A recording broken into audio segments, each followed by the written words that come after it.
नमस्कार मित्रांनो, बाई तुझा आशीर्वाद मालिकेच्या आजच्या भागामध्ये आपण पाहत आहोत की आता इथे अण्णा सकाळी सकाळी देवासमोर उभे राहून देवाला नमस्कार करत असतात, देवाचा आशीर्वाद घेत असतात आणि आशीर्वाद घेत असताना देवाकडे प्रार्थनासुद्धा करत असतात आणि म्हणत असतात, खरं तर आता ना इकडे सगळं काही व्यवस्थित होऊ दे. आज आमच्या घरी ना आषाढी वारी येणार आहे आणि त्यामुळे ना इथे माझ्या सुनेला आणि मुलांनासुद्धा माझ्या ह्या पांडुरंगाचा आशीर्वाद लाभू दे, अशी देवाकडे प्रार्थना करत असतात. आणि सुनबाई आज मात्र सकाळपासून कुठे दिसत नाही. तिलासुद्धा ते आवाज देऊन शोधण्याचं काम करत असतात. देवाला आज कितीतरी दिवसांनी अण्णांनी मात्र इथे आता नमस्कार केलेला असतो, पाया पडलेले असतात आणि त्यामुळे मात्र आता इथे अण्णा नमस्कार करून झाल्यानंतर सुनबाई सुनबाई असं म्हणून आता आवाज देऊ लागलेले असतात.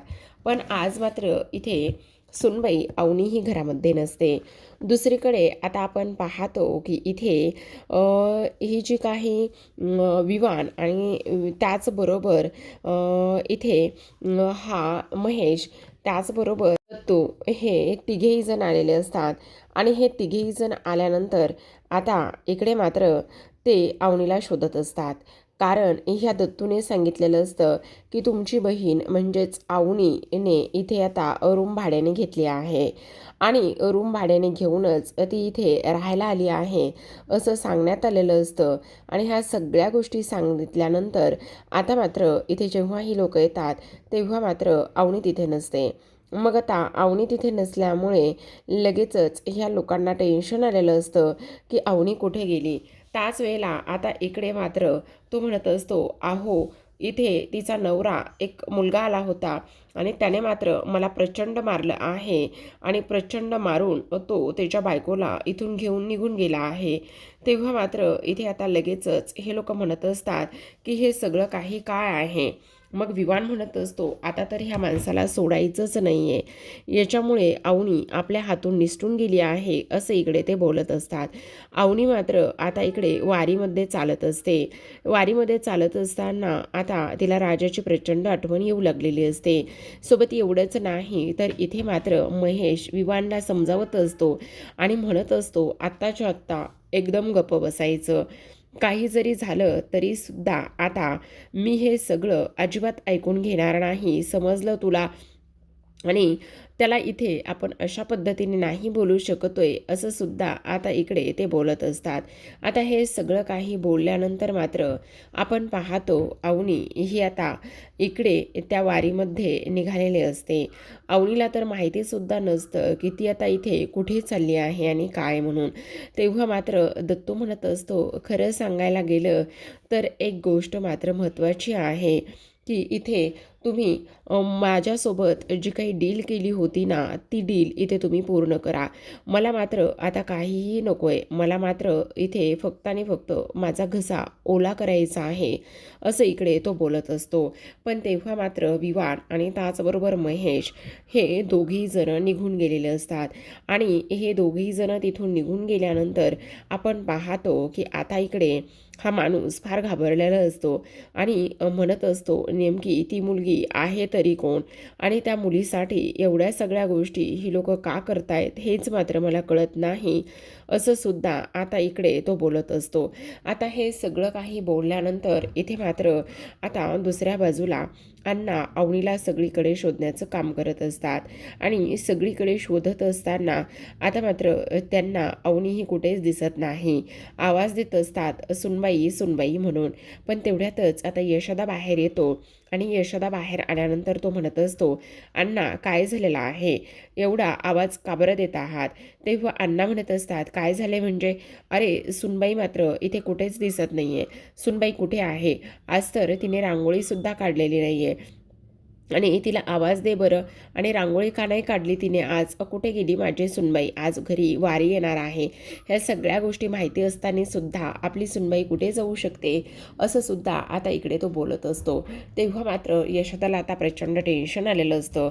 यशोदा मनामध्येच आता म्हणत असतो, आता काय करायचं, कशा पद्धतीने उत्तरं द्यायची हेच मात्र मला समजत नाही असं सुद्धा आता इथे तो बोलू लागतो. दुसरीकडे आता आपण पाहतो की इकडे लगेचच अण्णा म्हणत असतात की हे सगळं काही काय सुरू आहे, कुठे आहे, थांब मीच रांगोळ काढतो. तेव्हा मात्र यशोदा आता अण्णांना म्हणत असतो, अण्णा हे बघा, अवनी ही तिच्या मैत्रिणीकडे गेली आहे आणि राजासुद्धा तिच्यासोबत आहे असं इकडे तो सांगत असतो. दुसरीकडे मात्र लगेचच आता अण्णा रांगोळी काढायला घेत असतात. तेवढ्यातच राजा एकटाच बाईकवरून आल्याला दिसत असतो. आता राजा आणि अवनी हे दोघी जण सोबत आहेत आणि त्याचबरोबर राजा हा अवनीला घेऊन तिच्या मैत्रिणीकडे गेलाय असं यशोदाने सांगितलेलं असतं. आता अण्णा जेव्हा रांगोळी काढत असतात त्यावेळेला मात्र तिथे राजा आलेला असतो आणि एकट्याच राजाला पाहिल्यानंतर अण्णा म्हणत असतात, हे काय सुनबाई कुठे आहे, सुनबाई अजून तुझ्याबरोबर कशी काय आली नाही, आपल्या घरामध्ये आज इथे दिंडी येणार आहे, मग आपली सुनबाई कुठे, मी तिच्यासाठी रांगोळी काढून ठेवतोय, ती रोज रांगोळी काढत असते, आज मात्र इथे तिने रांगोळी काढली नाही ना म्हणून मी रांगोळी काढायला घेतले, असू दे कुठे आहे. तेव्हा तो म्हणत असतो, मैत्रिणीकडे आहेत आणि त्या येतच आहेत थोड्या वेळाने. अरे मैत्रिणीकडे आहे आणि तू तिला का घेऊन आलेला नाही आहेस. आणि तेव्हा लगेच आता इथे राजा म्हणत असतो, त्याचं काय ना अण्णा, त्या खूप दिवस मैत्रिणीकडे जात नाही आहेत ना, मग आता यावेळेस ना त्यांना थोड्या वेळासाठी मैत्रिणीकडे थांबायचं होतं आणि म्हणूनच कदाचित त्या तिकडे गेलेल्या असाव्यात असं सुद्धा आता इकडे तो बोलत असतो. आता हे सगळं काही बोलल्यानंतर आपण पाहतो की इथे हा यशोदा म्हणत असतो, बघितलंस आता अजून कसं आणि किती खोटं बोलायचं आहे तेच काही कळत नाही. आणि त्याचबरोबर अवनी कुठे आहे आणि तू त्यांना सुखरूप सोडून आलास ना, त्या आहेत ना व्यवस्थित, असं सुद्धा आता इथे यशोदा म्हणत असतो, त्याला विचारत असतो. तेव्हा मात्र राजा म्हणत असतो, नाही दादा खूप मोठा प्रॉब्लेम झालाय. मग आता तो म्हणत असतो, कसला आणि कोणता प्रॉब्लेम झालाय असं म्हटल्याबरोबर तो म्हणत असतो, अरे जिथे मी अवनी मॅडमला सोडायला गेलतो म्हणजे ज्या ठिकाणी त्यांनी रूम बघितली होती ना, तो मालक मात्र घरमालक फार जास्त विचित्र होता, मूर्ख होता. काय मूर्ख होता म्हणजे? आणि त्यानंतर इथे त्याच्यामध्ये माझ्यामध्ये खूप सारा वाद झाला आणि त्याचा खरा चेहरा अवनी मॅडम समोर आला. आणि त्यानंतर मग आता अवनी कुठे आहे, तू त्यांना घरी का नाही घेऊन आलास. तेव्हा राजा सांगू लागतो, त्या माझ्यासोबत आल्या नाही आहेत कारण त्यांना इकडे घरी येण्याच्या मनस्थितीमध्ये नव्हत्या. अरे पण अशा कशा घरी येण्याच्या मनस्थितीमध्ये नव्हत्या, काय झाले खरं खरं सांग.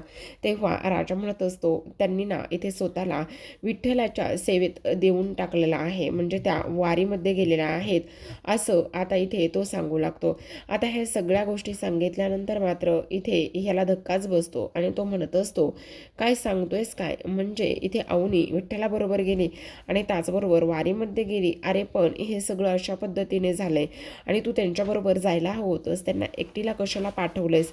तेव्हा मात्र राजा म्हणत असतो, तुला काय वाटतं दादा, इथे मी त्यांच्याबरोबर जाण्याचा प्रयत्न केला नसेल का. इथे मी त्यांच्याबरोबर पूर्ण जाण्याचा प्रयत्न केला, पण तुला एक गोष्ट सांगू का, त्यांनी ना मला अजिबातच त्यांच्याबरोबर येऊ दिलं नाही. त्यांनी स्पष्ट शब्दात सांगितलं की माझ्याबरोबर तू यायचं नाही आहे. मी त्यांना हट्ट करत होतो, मी त्यांच्याबरोबर जाण्यासाठी मागेसुद्धा लागलो होतो, पण त्यांनी मात्र मला इथे आपल्या तिन्ही भावांची शपथ घातली आणि तिन्ही भावांची शपथ घातल्यानंतर असं सांगितलं की आता मात्र इकडे काही जरी झालं ना तरीसुद्धा तू माझ्यासोबत इकडे आता यायचं नाही आहेस असं त्यांनी सांगितलं. मग मला सांग, मी कसं काय त्यांच्याबरोबर जाणार होतो. पण तुला सांगू का, मला ना असं वाटतंय की इथे ना काही जरी झालं ना तरी माझं प्रेम मात्र नक्कीच जिंकणार आहे. तेव्हा मात्र आता तो म्हणत असतो, मला नाही समजलं नेमकं तू का म्हणतोस ते, कारण मला सांग ना दादा, इथे सगळ्यात महत्त्वाची गोष्ट म्हणजे की तो घरमालक इथे चुकीचा निघणं आणि त्यानंतर पुन्हा इथे तो माझ्या बरोबरच येणं असं कसं होऊ शकतं असं सुद्धा इकडे ती बोलत असतो. दुसरीकडे मात्र दत्तूला टेन्शन आलेलं असतं. दत्तूला टेन्शन आल्यानंतर इथे तो स्वतःला त्रास करून घेत असतो आणि म्हणत असतो, ती अवनी जी आहे ना, म्हणजेच त्या इथे धोंड्याची सून जी आहे ना, ती सून मात्र इथे नाही आहे. आणि त्याचबरोबर आता हे सगळं कसं झालं आहे, म्हणजे तिथे ना त्या घरमालकाकडे ती नाही आहे आणि घरमालकाकडे ती नसल्यामुळे आणि त्याचबरोबर आता ती तिथून निघून गेल्यामुळे माझा सगळा प्लॅन फ्लॉप झाला आहे. आता काय करायचं हे असं नव्हतं व्हायला पाहिजे, पण ती पोरगी कुठे गेली असेल आणि त्याचबरोबर इथे तिला शोधायला पाहिजे होतं. मी कुठे आणि कसा शोधणार होतो असं सुद्धा आता इकडे तो बोलत असतो. पण अजून तरी मला असं वाटतंय की ती ना इकडे नसेल आणि त्याचबरोबर मला असं वाटतंय ती परत येणारच नाही. पण सुलू म्हणत असते, पण ती पोरगी माहेराला जायला हवी होती त्या देशमाणींकडे आणि तिकडेच जायला हवी होती. पण ती पोरगी देशमाणींकडे कशी गेली नाही, तेच काही केल्या मला कळत नाही असं सुद्धा आता सुलू बोलत असते. आता सुलू हे सगळं काही बोलल्यानंतर इथे मात्र अवनी ही वारकऱ्यांसोबत निघालेले असते आणि वारकऱ्यांसोबत निघाल्यानंतर आता मात्र इकडे ती टाळ्या वाजवत असते. त्याचबरोबर अभंग हे सगळं काही करत असते आणि त्याचबरोबर आता हे सगळं काही करत असताना आणि ह्या सगळ्या गोष्टी होत असताना आता इकडे राजा मात्र तेव्हा आता राजा म्हणत असतो, मला तर असं वाटतंय इकडे ना काही जरी झालं तरी सुद्धा देव माझी परीक्षा पाहतोय आणि देव माझी परीक्षा पाहत असताना हे सगळं असं होतंय. त्यामुळे मात्र आता मला इकडे शांत बसता येणार नाही आणि मी शांतसुद्धा बसणार नाही असं सुद्धा आता इकडे तो बोलत असतो. आता हे सर्व काही बोलल्यानंतर आपण पाहतो की इकडे यशोदा म्हणत असतो, पण हे सगळं कसं शक्य होणार आहे, काय होणार आहे ह्या सगळ्या गोष्टी असं सुद्धा आता इथे तो बोलत असतो. त्याचसोबत आपण पाहतो इकडे मात्र दुसऱ्या बाजूला आता ते हॅपीचं जे आहे ते खाली पडतं आणि हॅपीचं खाली पडल्यानंतर लगेचच आता मात्र इकडे तो विचार करत असतो की ह्या सगळ्या गोष्टी काय आहेत आणि त्याचबरोबर आता हे माझ्या आयुष्यामध्ये हॅपी आणि सुख वगैरे ह्या सगळ्या गोष्टी कधी नसणारच आहेत का असा सुद्धा तो विचार करत असतो. आणि ह्या सगळ्या गोष्टींचा विचार केल्यानंतर आता मात्र इकडे पुन्हा तो ते हॅपीचं लावून ठेवत असतो. दुसरीकडे आपण पाहतो की आता अवनी मात्र निघालेली असते आणि अवनी निघाल्यानंतर आता मात्र इकडे काही झालं तरी तिला त्या वारीसोबत जायचं असतं. तेव्हा दुसरीकडे आपण पाहतो की आता इकडे यशोदा म्हणत असतो, अरे पण हे सगळं शक्य होणार आहे का? तेव्हा मात्र तो म्हणत असतो, हो का नाही होणार आहे शक्य, ह्या सगळ्या गोष्टी नक्कीच शक्य होतील आणि त्या आपण नक्कीच करूया असं सुद्धा आता इथे ते बोलत असतात. आता हे सर्व काही बोलून झाल्यानंतर इथे मात्र अण्णा छान वारीच्या वेशामध्ये तयार होऊन आलेले असतात आणि छान इथे वारीच्या वेशामध्ये तयार होऊन आल्यानंतर आता इकडे ही सुलू आणि त्याचबरोबर हा जो काही इथे आलेला आहे आपला दत्तू, तो दोघेही जण पाहत असतात आणि त्यांना असं वाटत असतं की काही जरी झालं ना तरीसुद्धा इथे ही लोक तोंडावरच पडणार आहेत. मग आता मात्र इकडे अण्णा म्हणत असतात, खरं तर आज तुमची वारी इथे आमच्या घरी दरवर्षी येते आणि आज आमच्या घरी दरवर्षी वारी आल्यानंतर आम्हाला फार आनंद होतो असं सुद्धा ते बोलत असतात. तेवढ्यातच आता इथे आपण बोलत असतो की हे सगळं काय आहे. मग त्याचबरोबर हा राजा आणि त्याचबरोबर अवनी हे दोघेही जण कुठे आहेत असं विचारल्याबरोबर आता मात्र तो म्हणत असतो की ते दोघे कुठे आहेत तर येतीलच ना असं सुद्धा ते बोलत असतात. तेव्हा आपल्याकडे दरवर्षीप्रमाणे वारी येते आणि मग आपल्याकडे दरवर्षीप्रमाणे वारी आल्यानंतर आता सगळं व्यवस्थित करायचं असं सुद्धा इकडे आता ते बोलत असतात. आता हे सर्व काही बोलल्यानंतर आलेल्या वारकऱ्यांचं स्वागत आदरातिथ्य करण्याचं काम हे लोक करत असतात आणि हे सगळं काही केल्यानंतर आता आपण पाहतो की इकडे आता राजाला अजूनच टेन्शन आलेलं असतं की आता मी ह्या सर्वांना काय उत्तरं देणार आहे आणि मी ह्या सगळ्यांना काय सांगू हे मात्र मला कळत नाही असा सुद्धा आता इकडे तो विचार करत असतो. त्याचसोबत आता वारी आलेली असते.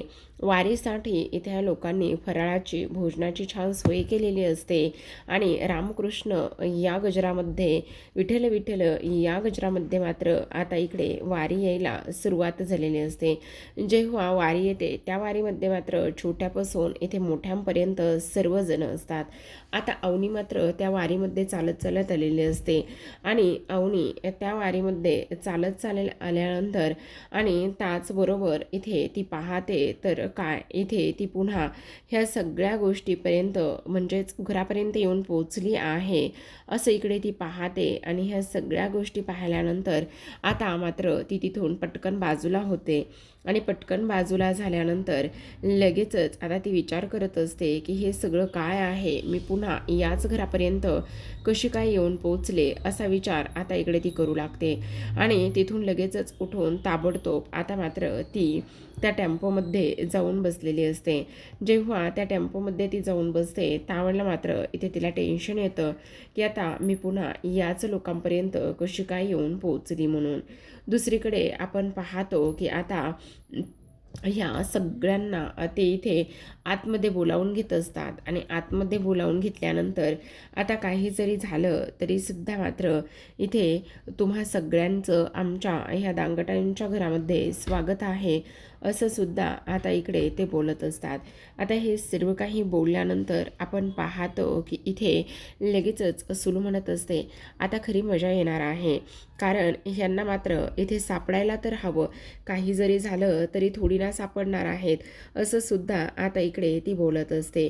आता हे सर्व काही बोलल्यानंतर अवनी मात्र हळूच पाहत असते, जेणेकरून तिला कोणीही पाहू नये, काही होऊ नये, ह्या सगळ्या गोष्टींचा आता इथे ती विचार करू लागलेली असते.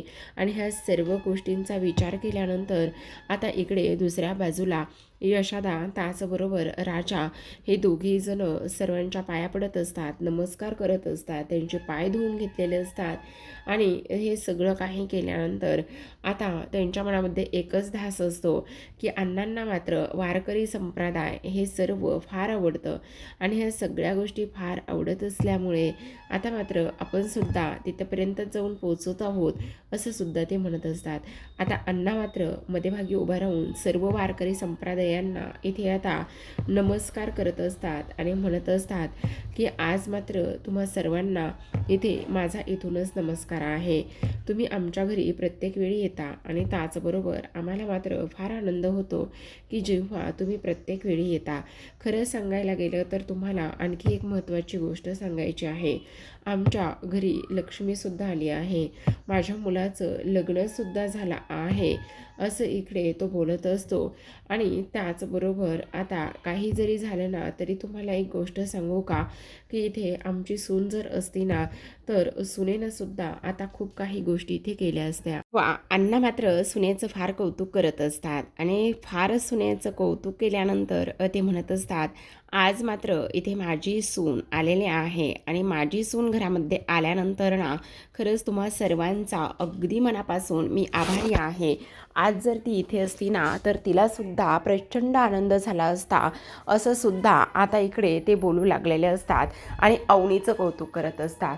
जेव्हा अवनीचं कौतुक करत असतात तेव्हा मात्र अवनी हे सगळं काही ऐकत असते, पाहत असते. आता वारकऱ्यांचा फराळ वगैरे झाल्यानंतर ते लोक तिथून निरोप घेऊन पुढे निघालेले असतात. तेवढ्यातच आता गाडी मात्र चालू होत नसते.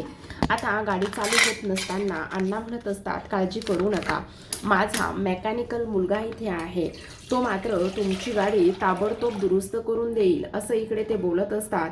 तेव्हा मात्र इथे आता लगेचच पाण्या गाडीमध्ये बसतो आणि गाडीला चेक करत असतो. जेव्हा तो गाडीला चेक करत असतो त्यावेळेला मात्र इथे आता तो म्हणत असतो, बॅटरी लावून तुम्हाला किती वर्ष झालेली आहेत, साधारण 4-5 वर्ष तरी झालेली असतील, असं इकडे तो बोलत असतो. आणि तेव्हा ते म्हणत असतात, हो साधारण 4 ते 5 वर्ष झालेली असतील.